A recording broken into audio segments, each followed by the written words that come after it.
খড়ি বান্ধা কাজ খুবই কষ্টের। বাঁশের কঞ্চি দিয়ে বেতি তুলে নিচ্ছি খড়ি বান্ধার জন্য। আগে থেকেই অনেক বেতি তুলে ফেলেছি।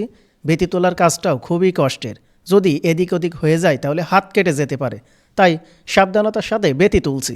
এই বেতিগুলা দিয়ে ভুট্টার খড়ি কষে এঁটে বাঁধব, যাতে ভুট্টার খড়িগুলা খুব সহজেই মাথায় করে নিয়ে আসতে পারি। বেতি তোলার কাজ যেহেতু শেষ, তাই বেতিগুলা নিয়ে সোজা ভুট্টার ভুঁইতে চলে যাচ্ছি।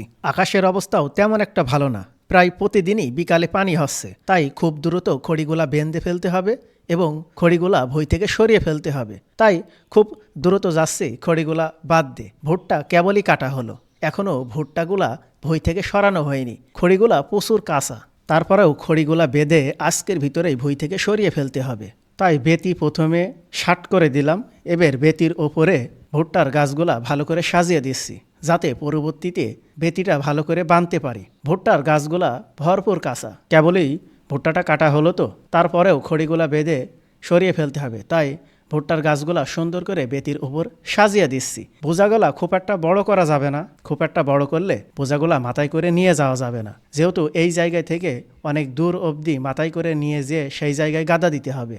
এই জন্য আটিগুলা খুব একটা বড় করছি না, মিডিয়াম সাইজের করছি। এই সাইডটায় ভুট্টার গাছগুলা খুবই লম্বা লম্বা, তাই এই সাইডে ভুট্টার গাছগুলা বাঁধা শুরু করেছি, কারণ পরবর্তীতে এই খড়িগুলা দিয়েই পানের বরজের বেড়া তৈরি করব। এই জন্য খুব সুন্দর করে আটিগুলা বাঁধছি এবং ঝাঁকি দিয়ে নিচ্ছি। এখন শাট করে খড়িগুলা না বাঁধলেই পরবর্তী সময়ে বেড়া দেওয়াটা খুব ঝামেলা হয়ে যাবে। 50 আটি মতো খড়ি বাঁধিছি, খড়ি বাঁধার কাজ শেষ।